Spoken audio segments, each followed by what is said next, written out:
We have an update to a story that you have been reading all day on WGRZ.com.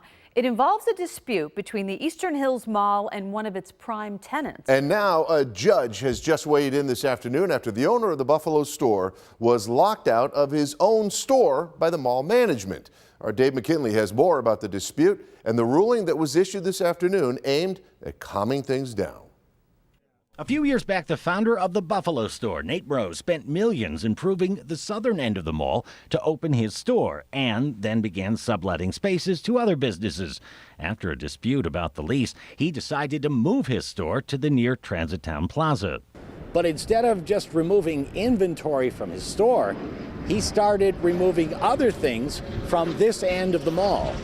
The impact of which was being felt by other businesses. They kind of have made some changes, as you can see, to the space, which has kind of trickled down into consequences for us as well. This is video of Rose having flooring, lighting, and other fixtures which he had installed at his expense removed from a common hallway and an event center where the liquor license is held by the European Lounge, another business that Rose was subletting to.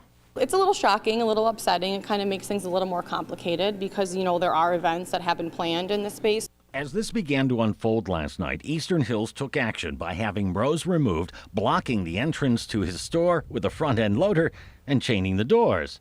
Well, this landed both sides before a judge today who, after hearing them argue about the differences between fixtures and trade improvements, cut through the courtroom cacophony by telling them to put down their swords. First, by ordering the mall owners to immediately remove the payloader, unchain the doors, which they did just before 5 this afternoon, and allowing Rose, whose lease isn't up to the end of the month, back inside so he can resume business, $13,000 of which he says he lost.